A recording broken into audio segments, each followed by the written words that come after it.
I add my welcome to the panelists and all those present today. As the UNESCO 2003 ICH Convention evolves and grows in its reach across the world, what has been universally noted is the critical need for sharing information and the wider dissemination of good safeguarding practices to communities, civil society, policymakers, researchers, and others in the ecosystem of ICH. We are therefore fortunate that the Asia-Pacific Forum, under the aegis of IRCI Japan, has in its commitment to focusing on the important issues of ICH, provided this platform in its continuing series of seminars. This is the third online seminar for safeguarding ICH in the Asia-Pacific region and is titled Learning from the Initiatives of Good Safeguarding Practices in the 2003 Convention. This seminar will discuss issues related to the transmission of ICH and various safeguarding measures thereof, the experiences and examples of challenges and how they have been surmounted to ensure the continuing transmission of living heritage and its knowledge system to the future generations of practitioners. In addition, it will address the measures put in place to ensure good continuing sustainability of its practice that are a valuable lesson of good safeguarding practices for all of us who work and participate in the wider ICH ecology. The seminar today will therefore have presentations and discuss issues related to community involvement, the continuing transmission of ICH, activities and initiatives, models of collaboration, and other valuable and effective safeguarding measures. The learning will also critically be on challenges faced by communities and others, and the strategies used to overcome them. What will also be of interest is the unintended consequences that arise and the methodologies of managing them. These presentations will be valuable learnings and models that can be adapted to other circumstances in developing appropriate safeguarding measures. We hope that they will serve as a source of inspiration to communities, civil societies, and others who are involved in safeguarding ICH. So today, sharing these good practices from across the Asia-Pacific region, we have three different geographies: Kyrgyzstan, the Philippines, and Kenya, and we have three different ICH practices. We have safeguarding ICH elements and building a bridge between the community and the state party, which is presented by Gulnara, Aitpaeva, and Cholponai, Usubalieva-Gryshchuk from the Aigine Cultural Research Center in Kyrgyzstan. We have a presentation on the transmission of intangible cultural heritage through non-formal education, the schools of living tradition, as an inscribed best safeguarding practice by UNESCO, which will be presented by Renee Talavera of the National Commission for Culture and Arts. And we have the success story of promoting traditional foods and safeguarding traditional foodways in Kenya by Patrick Maundu of the National Museum of Kenya. Thank you.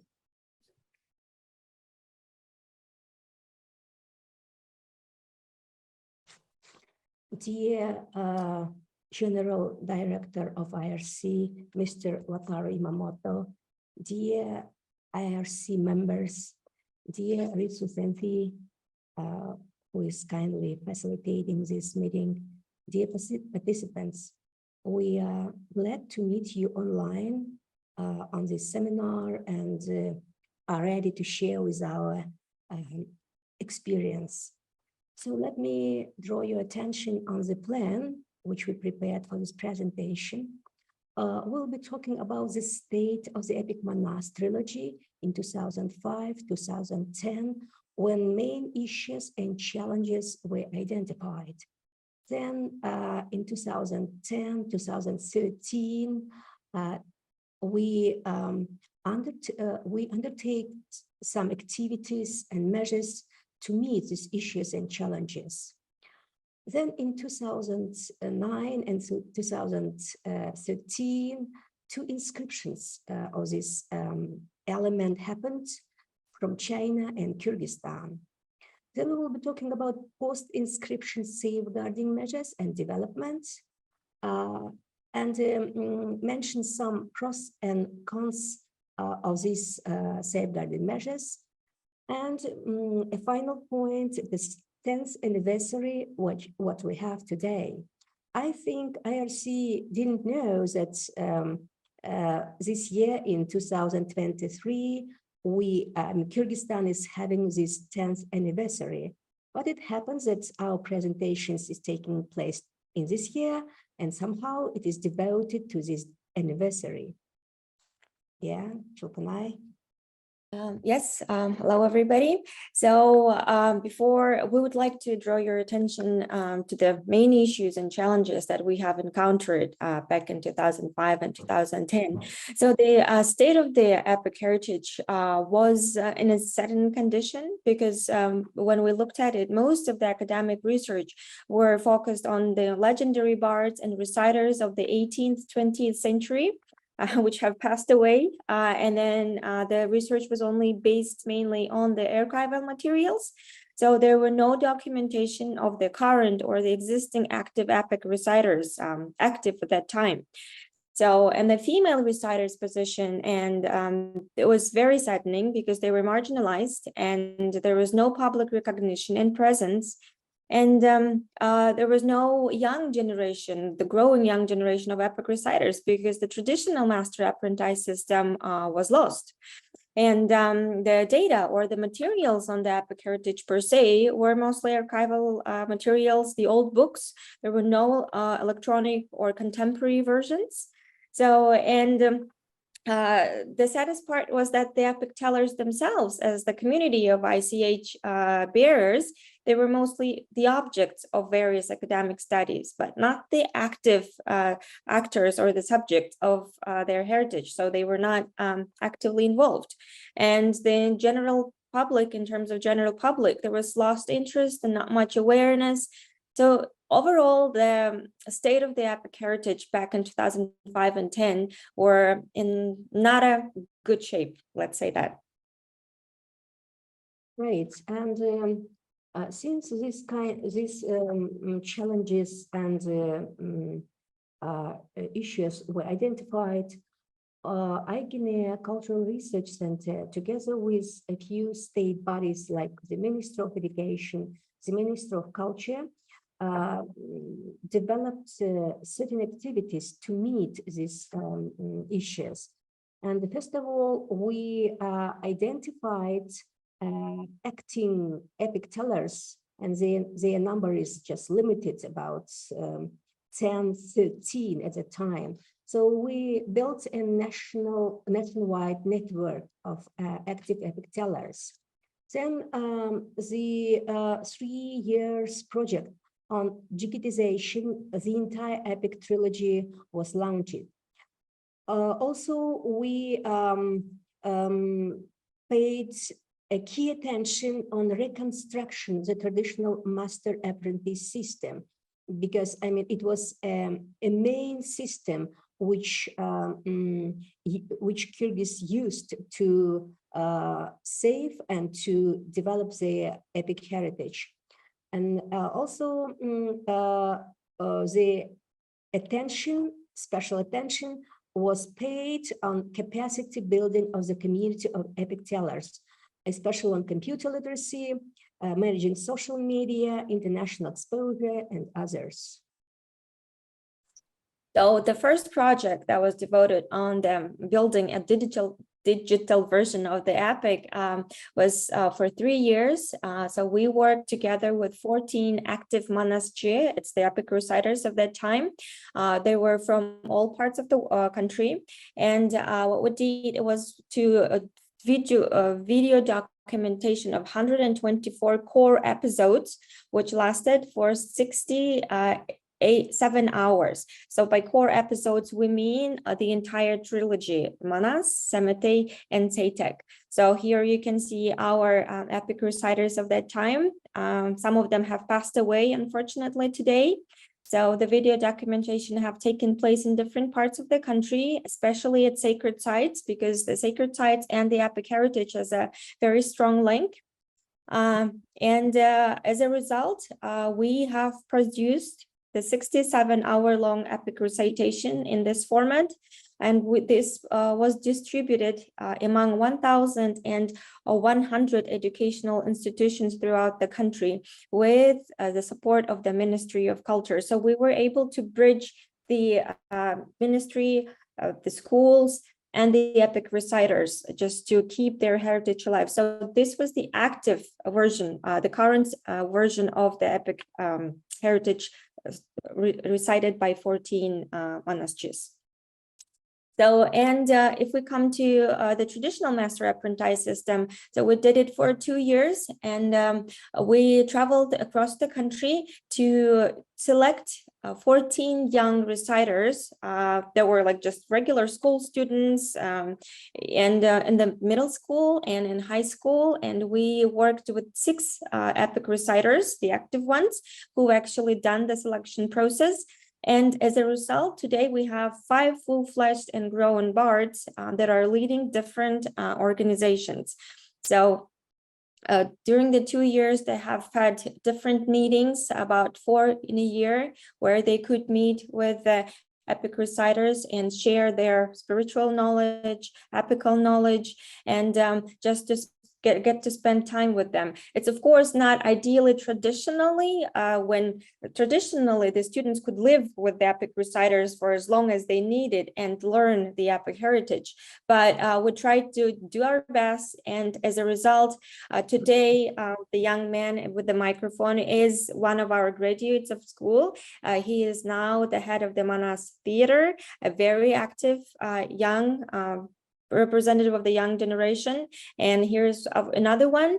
Unfortunately, we don't have other pictures of other 3 or 4, but today they're leading the young generation of epic reciters and doing a great job on that. Great. And if we talk about inscription process, it had its own specific in Kyrgyzstan. The matter is China nominated Manas heritage in 2009.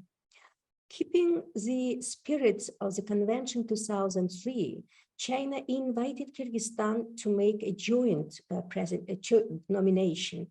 But by certain reasons at that time, Kyrgyzstan didn't manage to join this nomination. And China successfully inscribed Manas epic onto the representative list in 2009. That fact became the main motivation for ICH community in the country. The state and general public became united and self-organized to inscribe for their heritage, and not to duplicate and not to repeat the Chinese nomination file, which was a great approach to promote the cultural heritage of the ethnic minorities living in China, because Kyrgyz is one of the ethnic minorities living in China. So in order not to duplicate the file, Kyrgyzstan chose the trilogy, Manas, Semete, Sethi. Manas is father of Semete and grandfather of Sethi. So, I mean, while we worked on the inscription process, preparation of the file nomination, community of epic tellers were brought together. Many state stakeholders and NGO worked together to build and strengthen the capacity in preparing this nomination file. Doing this work, we all together, several bodies, raised public awareness and strengthened heritage identity. And the preparation stage became a new chapter in the history of the epic trilogy. Yeah, and in comparison, what was pre-inscription and post-inscription, there is a huge difference actually, because the post-inscription state of the epic heritage has, we can say that it's the process of booming, because in 2012 the state has undertook quite a few activities. So the subject on Manas studies was introduced into the school curricular, and it's still one of the main subjects at schools up to today. And the day of the inscription, December 4th, became the National Day of Manas, which is considered as a holiday and celebrated up until today. A lot of foundations, international foundations, public foundations, and youth movements have started upon the inscription. And number of publications, radio and TV appearances, conferences, national and international, have started taking a lot of initiatives, because, and then the epic reciters, Manasjid themselves, they started becoming the active members or active stakeholders of their heritage. And one of the things that has been produced or done is the movies on the epic heritage, on the legendary bards of the 20th century. And in 2019, a National Academy of Manas was launched, and currently it is directed by Talantali Bakchiv, one of the well-known Manaschi epic reciter, and who's also a doctor of folklore studies. And in 2020 and 2022, a Manas theater was launched by the state. And this is also, Manas theater is directed by one of the youngest members of the living epic heritage, by Aziz. And the striking fact is that Dolut Sidikov and Rspaye Sakov, two epic reciters, they have made an attempt to record, to inscribe their recordings or their recitation into the Guinness World Record. So this can show that the communities themselves, the epic reciters, the public community, and the state, they started working together post-inscription and undertaking a lot of effective safeguarding measures of the epic heritage. However, not everything as smooth. So here we come to the pros and cons of the safeguarding measures. Yes, Cholponai presented very well the measures and the results, outcomes, which could be considered as pros, definitely. So we now have strengthened capacity and the local, national, and international recognition of the epic heritage and bards. It's very obvious now today. At the same time, we need to point out that the state also enhanced its measures, its safeguarding measures, and somehow it resulted in politicization of the epic heritage, or even politicization of the public behavior of the reciters. We can talk about that more probably later, but it is the main problem which Aigine CRC would like to point out today. As a middle ground, we would like to mention that an attempt to introduce certain practices from the epic into modern political, cultural, or even everyday life is taking place. As a political example, we can mention a joint meeting of ex-presidents of the country, which took place recently in March outside of the country. This unexpected meeting was based, at least it was articulated that it was based on the principle of Aikulduk. Aikulduk means generosity, and Aikulduk is the main principle of the epic Manas, and especially it's the main character of the Manas, a main hero of the epic trilogy. So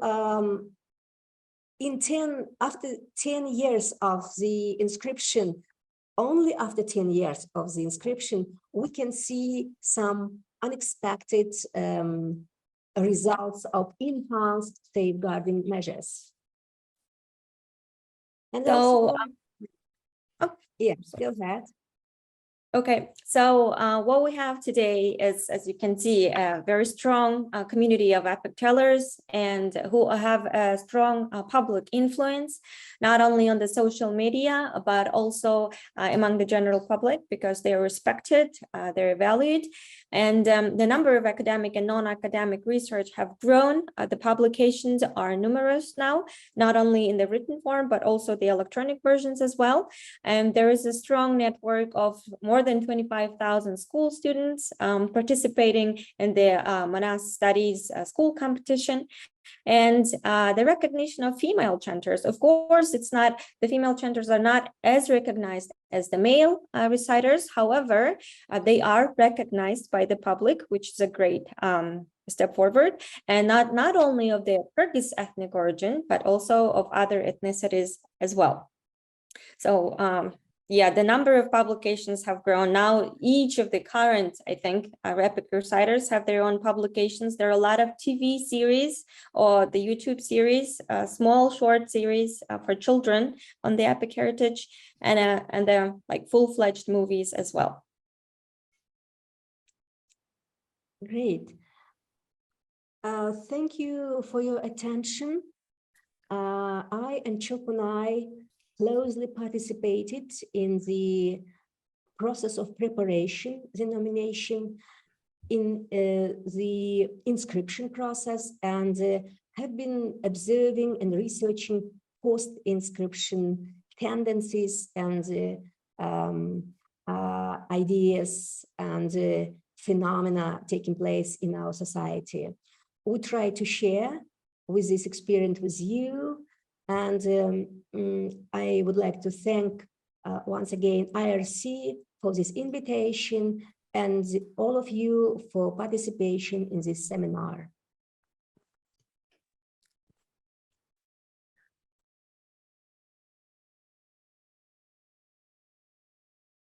Good afternoon, everyone.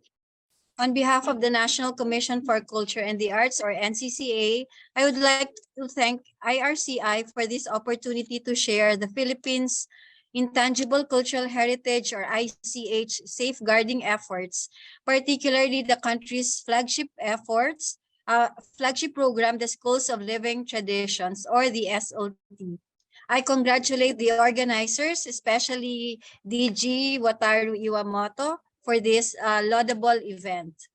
My presentation will focus on the transmission of ICH through non-formal education, particularly the SLT, as inscribed best safeguarding practice by the UNESCO.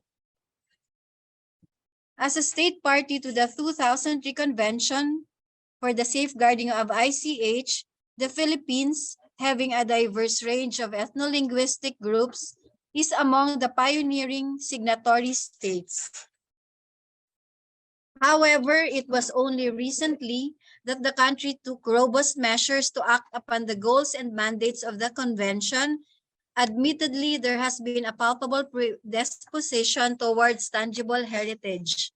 Still, the Philippines SLT, which safeguards measures numerous ICH, has been established since 1995, and the Philippines pursued several safeguarding activities by supporting community celebrations and festivals, documentation of rituals, supporting local research and documentation, publication, capacity building activities, and video e-learning resources production. The NCCA, as the overall policy-making body, coordinating and grants-giving agency for the preservation, development, and promotion of Philippine culture and arts, as the lead agency in the implementation of UNESCO's 2003 Convention for the Safeguarding of ICH, the NCCA, in partnership with the communities, has been developing projects and programs assisting the communities in inventorying, researching, documenting, formulating policies, carrying out awareness-raising initiatives, and organizing workshops and conferences. It also provides technical assistance to communities in nominating elements to the UNESCO representative and urgent safeguarding list and liaising with diverse local and international networks for the safeguarding of ICH in the Philippines. The educational system in the Philippines varies from formal and alternative learning systems, or ALS. The ALS includes non-formal and informal education. The transmission of ICH in the communities is most often held in an informal manner.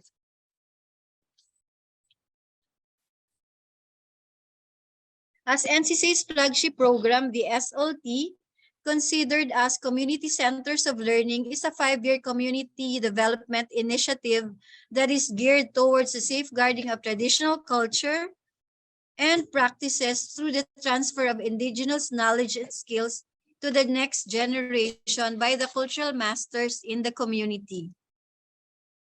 It was established to protect traditional knowledge and skills and ensure its transmission to the younger generations of the community. In 2015, the SLT program was enhanced, aiming towards sustainability of the program. So in the SLT, the mode of teaching is usually oral and based primarily on practical demonstrations. The cultural masters serve as teachers in the community, and various cultural forms are being taught by the masters to the younger generations. In 2020, the NCCA partnered with IRCI in the development of the multidisciplinary study on intangible cultural heritage contribution to sustainable development, focusing on education, a guide for facilitators and local coordinators for a School of Living Traditions on the Buklog Thanksgiving ritual of the Subanen. This aimed to reinvigorate the initiatives of the Subanen community in the safeguarding of their age-old tradition and guides the learning process within the SLT.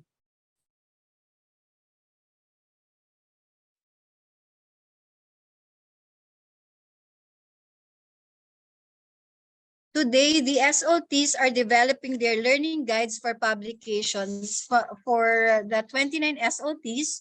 One of those SLTs was supported by IRCI, and now the rest of the SLTs are developing their learning guides. So the Philippines currently has 3 elements inscribed in the UNESCO representative list of humanity, including the Hudhud, chants of the Ifugao, the Rangan epic of the Maranao people of Lake Lanao, and the Punuk tagging ritual, which is a multinational nomination, and 1 element inscribed in the urgent safeguarding list, the Buklog Thanksgiving ritual of the Subanen, which was featured in the learning guide with the IRCI. And last December 2021, the Schools of Living Traditions program was inscribed in the UNESCO Register of Good Safeguarding Practices and regarded as a reflection of the spirit of the 2003 Convention for the Safeguarding of the ICH, placing great emphasis on the central role of communities, groups, and individuals, and in particular, indigenous community in safeguarding their ICH.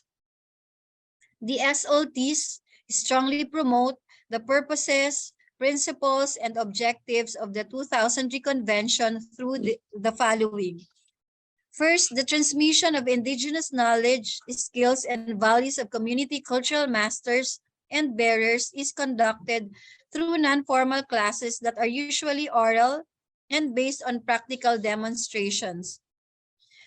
Second, capacity building training for inventorying are held for the SLT local coordinators to ensure the monitoring and status updating of their ICH. The SLT is also considered a strategy included in the Philippine Development Plan for 2017 until 2022, and it was extended until 2028. Through this, the importance of culture and all the communities involved and in its safeguarding has been highlighted by the national government as factors in uplifting the lives of the Filipinos. Lastly, the program ensures the widest possible participation of indigenous and cultural communities in the safeguarding of their ICH, with the communities being the core of the program. For its effectiveness, the SLT program has also shown effectiveness in the promotion, preservation, development, and revitalization of the Philippines ICH, and was inscribed in the UNESCO Register of Good Safeguarding Practices. So each SLT transmits at least 3 traditional knowledge and skills to the youth. Hence, approximately 87 ICH elements are taught. More than 2,100 people are taught in the SLTs. ICH elements have been revitalized, particularly oral traditions and language, with the increased practice of the community members.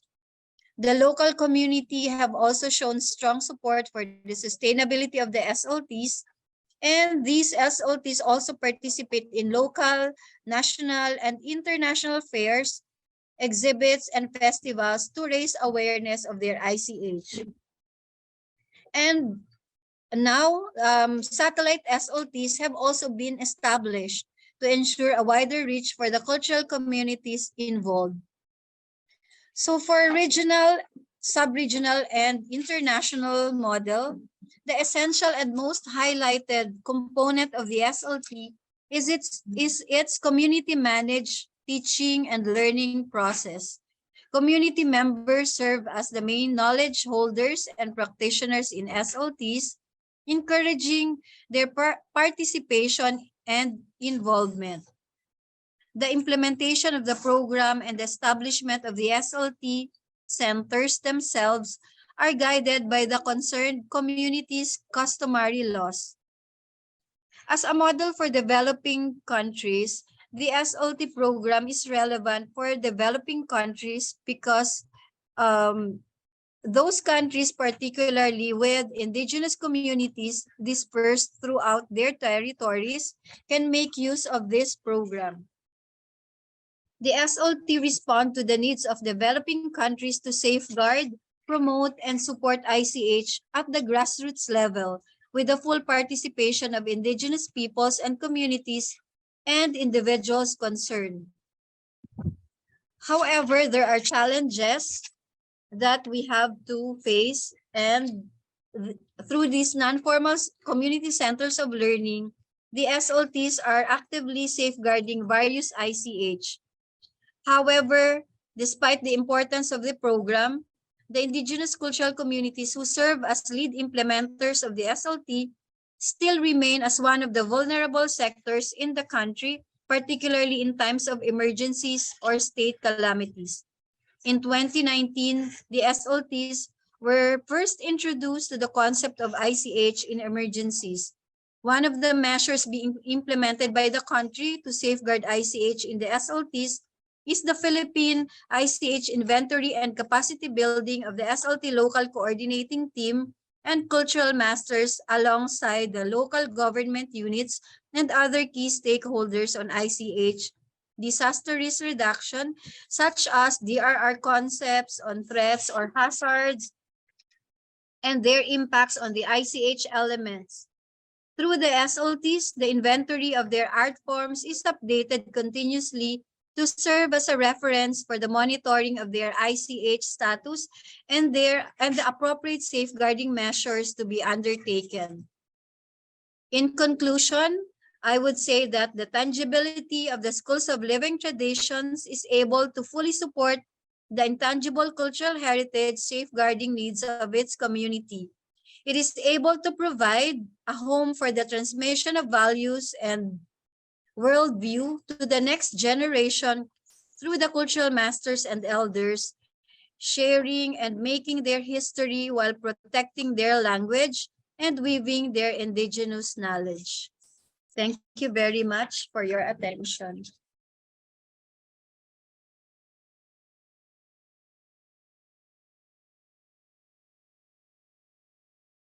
Thank you very much. And as we say in Kenya, Jambo.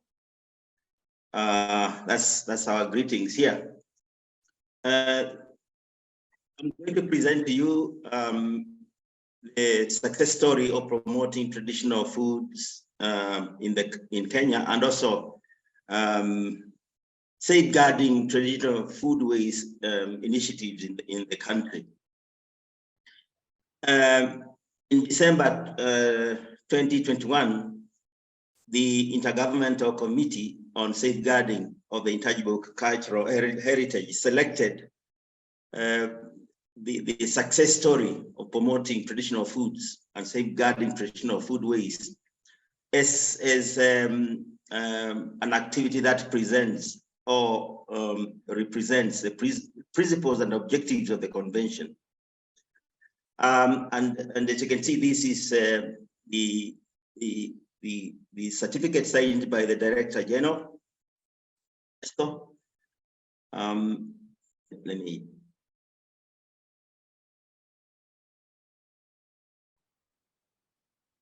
So just to start off, in Kenya we have a great diversity of traditional foods, and it's the same case for the rest of Africa, and they are associated with rich indigenous knowledge. And as is the case with many parts of the world, this knowledge is being eroded. For example, in Kenya, we have over 400 documented indigenous fruits, but only one or two find their way to the market. Women are normally the custodians of this knowledge. And in my presentation, I'm going to present 3 case studies where we have successfully promoted traditional foods and also safeguarded the associated knowledge. The first case is on the bottle gourd, locally known as kitete.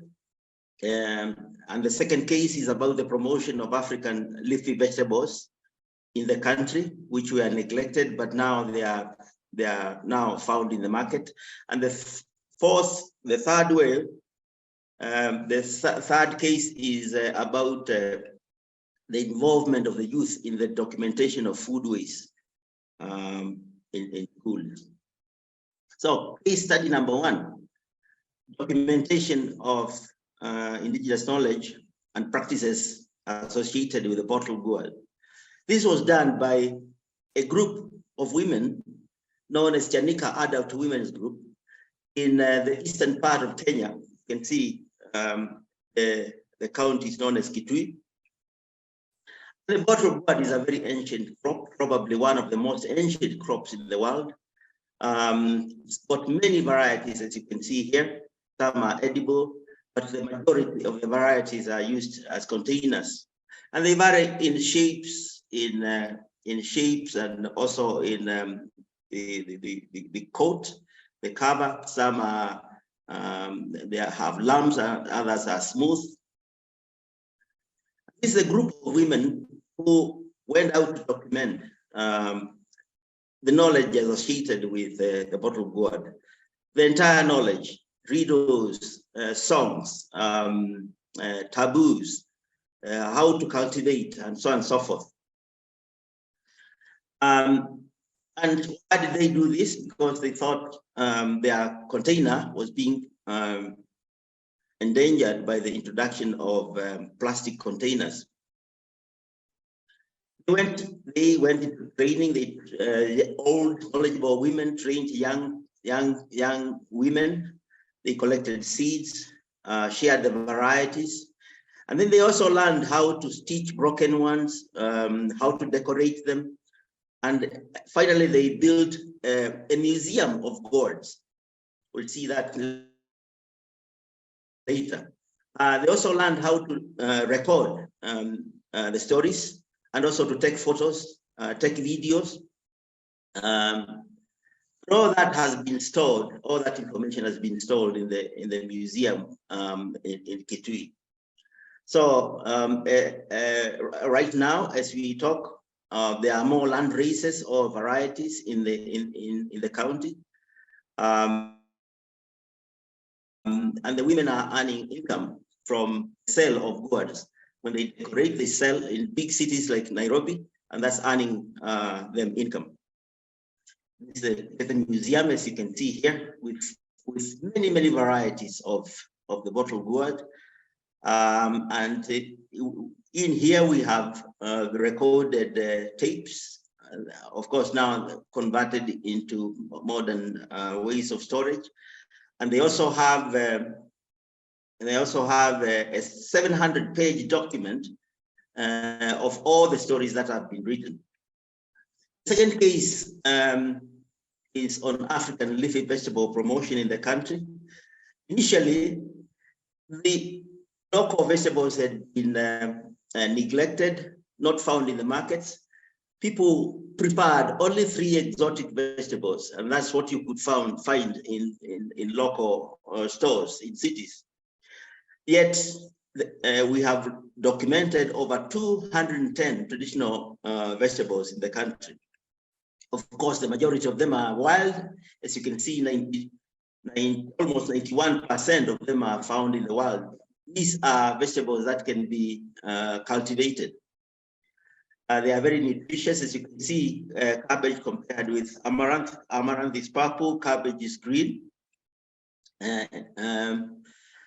So the communities went out to collect seeds. They got agronomic support. They documented local recipes. The farmers were linked to supermarkets. Promotion and awareness campaigns were conducted, cooking demos, food fairs, and also research in nutrition to back up the promotion events.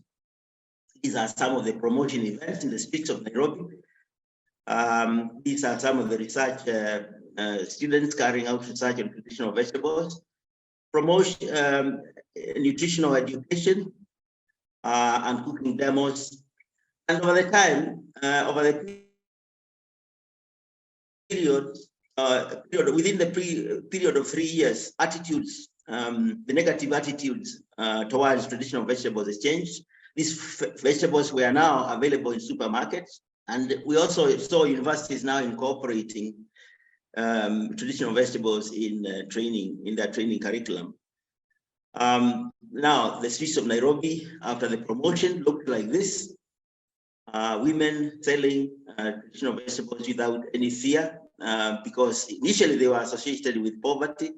That is now gone. They are now found in the streets and also in restaurants, even high-end restaurants. The third case study is how we have involved school children in the documentation of food waste. By food waste, we mean they document every aspect of food in their local culture, from production all the way through to consumption, and also all the culture that relates to the food, including songs, legends, and everything. So in this case, youth are empowered, especially school children. By empowering, I mean they are taught how to conduct an interview, how to take photos, good videos, and how they can transmit that knowledge. They use the camera, could be a conventional camera, but also phones are used. And parents and guardians are used as the resource people, and teachers provide the provide guidance. And so finally, they write the stories as essays or compositions. And this is the guide which is given to students, where they have to put their name on the page, on every page. Then they start with the local name of the food. They describe the food and so on and so forth. And this is an example of a pupil essay. It could be a page or two, or even 5 or 10 about a particular food. And this is archived in the school for the community. And this is an example of a class undergoing training on how to document food waste. They go out into the field to collect their local food. Here we have a group known as Makonde going out into mangrove swamps and collecting snails for preparation. The method has been tested in 5 countries, 6 countries, as you can see here. 5 countries, Ethiopia, Burkina Faso, Kenya, and Tanzania. That's 4 countries, and in 6 communities. In Kenya alone, we have documented over 1,500 stories. Now more and more counties are getting involved in this, and more schools are getting involved in this, and a few organizations now are doing this on their own. So the question is, are we making a difference in whatever we are doing? We believe so, because more and more women now are benefiting from the sale of traditional foods, which were not initially found in markets. Universities, as I said, have incorporated traditional foods in their learning curricula. These foods are now in the supermarkets. That means people in markets, in city centers, have access to these foods. Some of the forgotten traditional vegetables and the fruits are now back on the table. They had completely gone. And of course, we got this recognition from UNESCO, and we would like to thank UNESCO for that. So in conclusion, the 3 case studies demonstrates the role ICH can play in improving livelihoods, especially nutrition and health. And we also believe that ICH offers development pathways that are sustainable. I have a few photos that demonstrate some of the food. These are some of the foods, the Makonde going out to collect the snails and cooking them. Some of them are actually caterpillars, insects, flying termites, very many varieties, many vegetables, fruits, as I said, in the wild, roots and tubers. These are Maasai children collecting wild tubers and eating them there. Many types of mushrooms, over 25 types of mushrooms. And thank you very much for that. That's the end of my presentation. Thank you.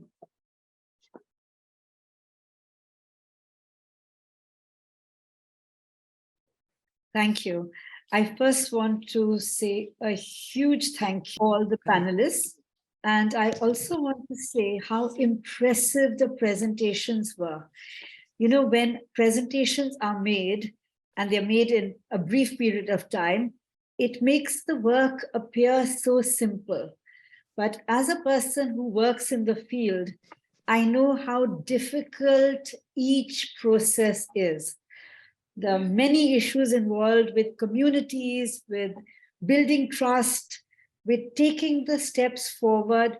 So I double my congratulations and say the work that has been done is so remarkable. And I can see in each of these case studies that have been presented, how much learning there is for us from India, and I'm sure from other regions and other parts of the world. Having said that, I also want to congratulate my colleagues from Kyrgyzstan. As they said, today is their 10th anniversary. So a huge congratulations to you all. And for me, what is even more interesting is that you all have a longitudinal study and you all have been tracking what has been done over a period of 10 years.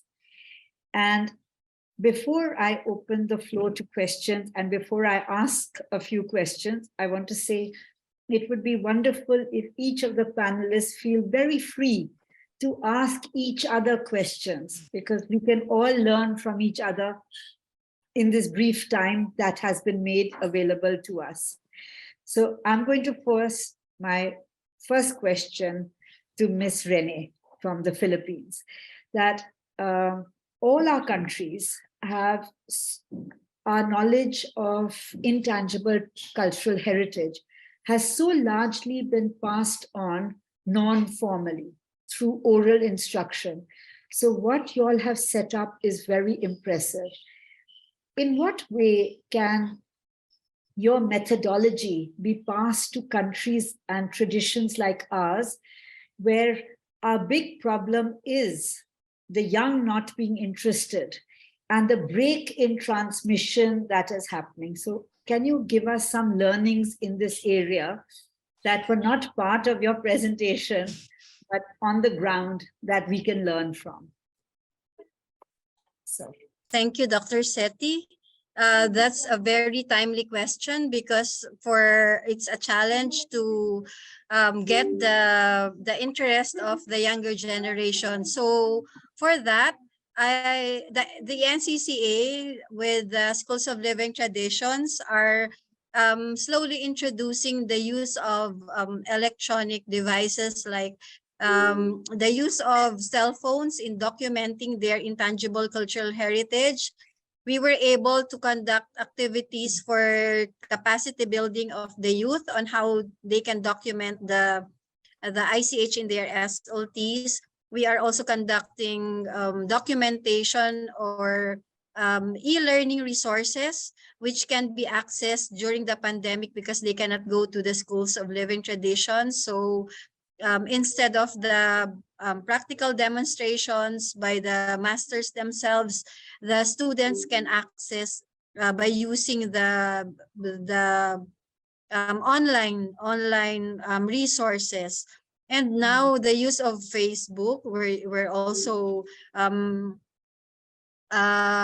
doing that, and other promotions by partnering with formal schools and the teachers, and printing resources. We're really inspired by our partnership with the IRCI. So we're helping the Schools of Living Traditions for them to be able to develop resources that can be easily accessed by the youth, and by knowing their interest, which of course is the use of the current or modern technology. So that's the strategies that the NCCA is doing with the community, especially for the LGUs. We are also tapping them by partnering with us in awareness raising for the ICH DRR, using their local DRR plans, and also some activities that can be accessed online. Thank you. Thank you. That was very enlightening.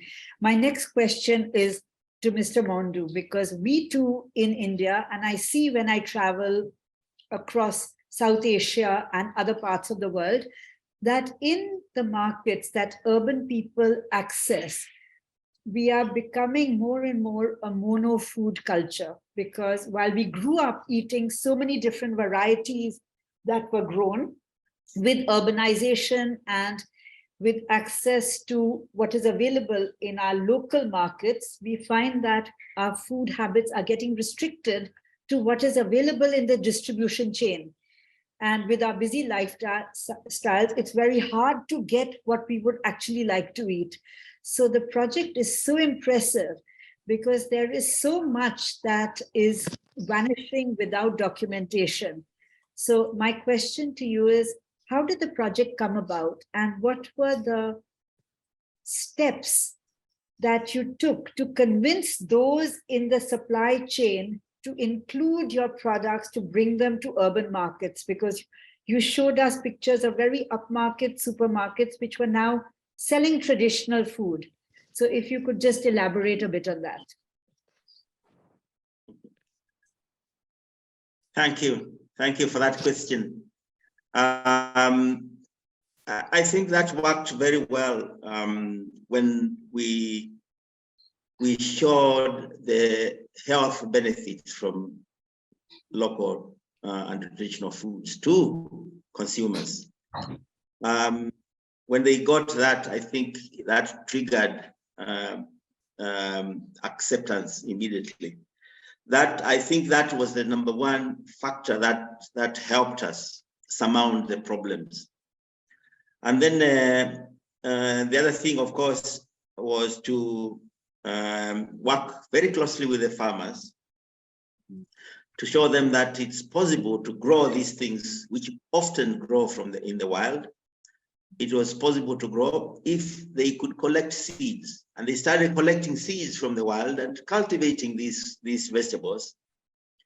And again, we worked very closely with a chain of supermarkets which accepted to stock these traditional vegetables known as uchumi supermarkets. And people in the cities were very delighted to see their vegetables in the supermarkets. And that's how it started. The other supermarket chains picked it, and it went like that. And the other thing which we also wanted to do is to make available recipes, because not many people knew how to prepare this.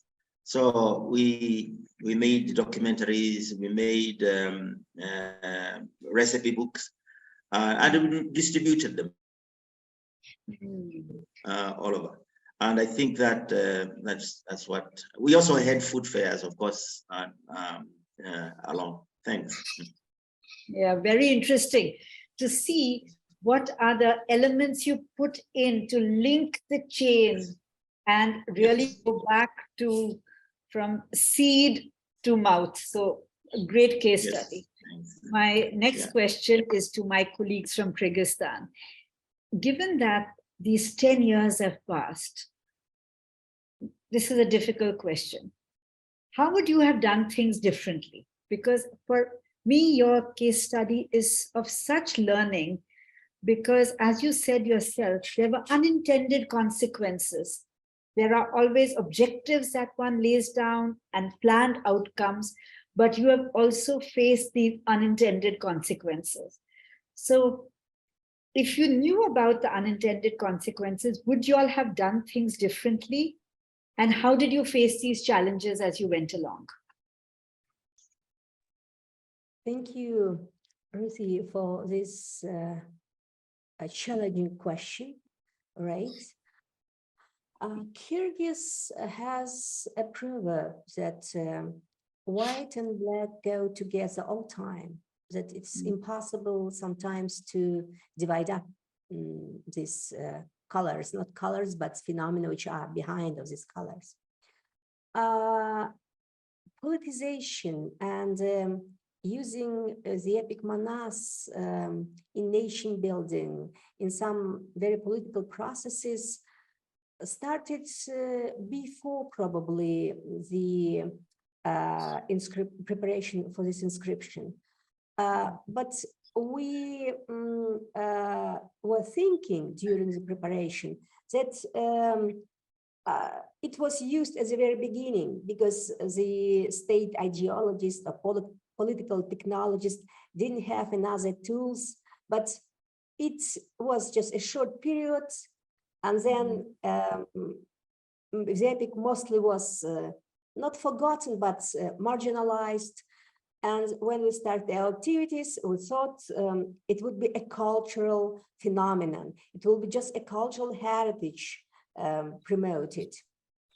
And so we had an experience, but probably we didn't pay enough attention to that. Might be we probably needed to pay more attention on this threat which existed from the very beginning.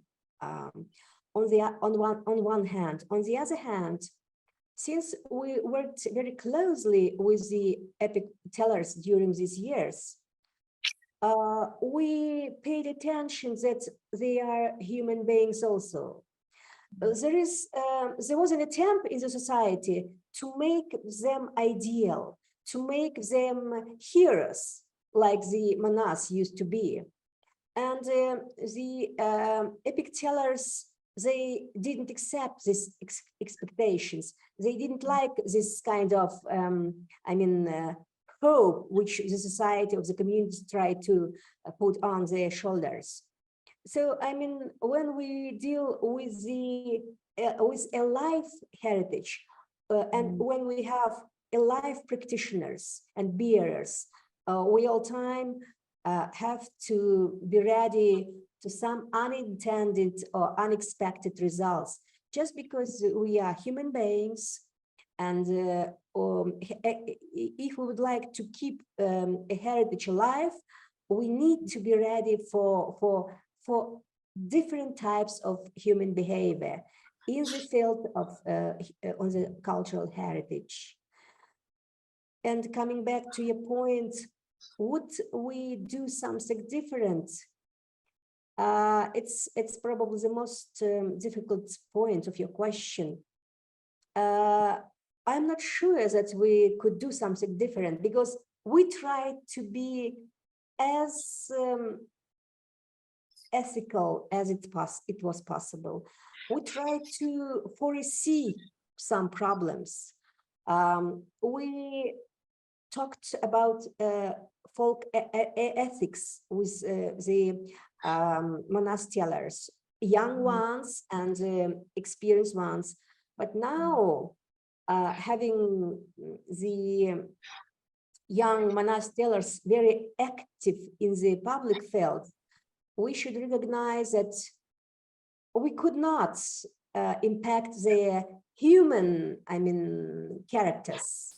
We could and we definitely did impact their epic skills, recitation manner, the approaches to different kinds of styles within the, but we could not impact their human characters or natures. That is the point. Cholponai mentioned that now the epic, the Manas Academy, the State Manas Academy, is directed by the well-known Manas teller Bakhchiyev Talantali. Talantali used to be my PhD student. He used to be my colleague at the American University. He had an environment to get new ideas, new concepts, but ultimately it didn't impact his manner of thinking. So we need just to recognize there are certain limitations which we never could overcome. Thank you. Cholponai. Thank you. Ms. Cholponai, would you like to add something, please? No, I think Gulnara Manna was quite elaborate in her explanation, so I have nothing to add to that. Thank you. And would the panelists like to ask each other any questions, anything that they want to delve further in, please? Yes, I would like to thank Renee and Patrick for very interesting presentations. And my question would be pretty general, but somehow is connected to your question to Patrick, Ritu. The Convention 2003 is pretty concerned with such issues as over-commercialization and decontextualization. So my question would be to Patrick, do you see the threat of over-commercialization when Kenya inscribed successfully this best practice onto the one of the UNESCO lists, and now safeguarding measures are being implemented and will be continued. Do you see some kind of over-commercialization problem here?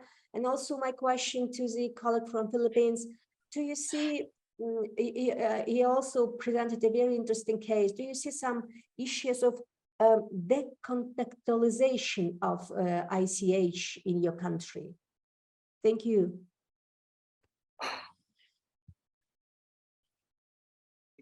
Can I go ahead?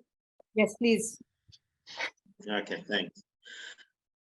Over commercialization issues, yes and no. Commercialization is really key because it gives value to the traditional crop. And it also gives an opportunity for those people who belong to that tradition, culture, and live in far-flung areas like cities, also to enjoy what is culturally theirs. So commercialization is good in that sense. But we have also seen a situation where some of the vegetables become so popular that certain varieties are preferred more than others. And therefore, farmers or producers tend to produce those particular varieties. So again, we get into the trap where we start with many varieties, and then again, in the market, you end up with just a few varieties, while traditionally you have lots of varieties. So yes, true, commercialization has the bad part or the bad side and the good side of it. Ms. Renee, would you like to respond? Thank you very much. So for your question, over commercialization and the contextualization, I think they are really major issues. But in the case of the Philippines, it's the communities who decide for their strategies and what steps to take on practicing and transmitting, as well as promoting their culture. The NCCA is here to provide technical assistance in programs that are within our mandate. So the communities, of course, are faced with a lot of challenges, and we are helping them to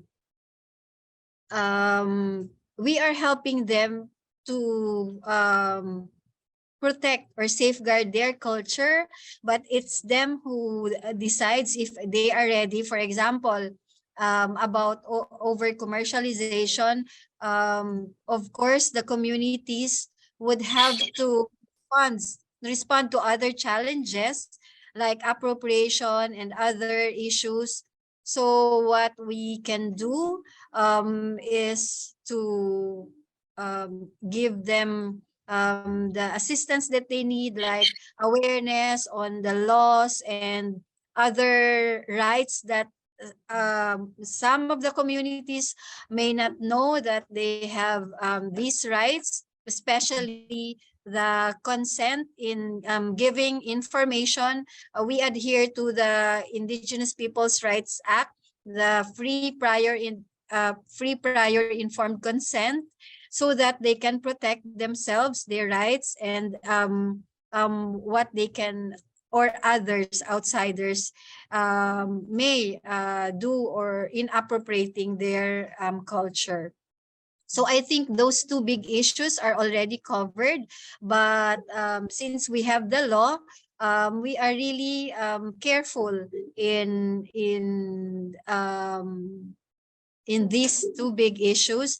And now I think most of the communities are aware of these rights, and they are also participating in protecting their culture, especially with these two over commercialization and the contextualization issues that most of the communities here or in other countries may be facing. So thank you for that question. Thank you for your response, both Patrick and Renee. It has been my great pleasure to be a facilitator for such an incredibly rich discussion. So as we draw to a close of the third online seminar for safeguarding ICH in the Asia-Pacific region, I want to first thank my panelists, they had 15 minutes to present a lifetime of work. And in those 15 minutes, they managed to encapsulate what they have done and what they continue to do. So I not only thank you, I also congratulate you, and I wish you all the best for your future ventures. I also want to thank those who have come online and listened so attentively and asked such intelligent questions. So thank you to all the viewers. Of course, I want to say a huge thank you to the Asia Pacific Forum of the IRCI. It is in effect also a best practice to hold these seminars and disseminate this kind of information. While I work in the ICH world, I didn't know of so many of these examples. So I'm really grateful for this new best practice of dissemination. And last but not the least, I want to thank the DG, Mr. Iwamoto of IRCI. I want to thank my colleagues at IRCI who have so patiently been in touch with all of us and laid down this program so well. Ms. Okura and Ms. Nojimo and all the others who have been behind the scenes and have worked so hard for it. So my huge thank you to everybody.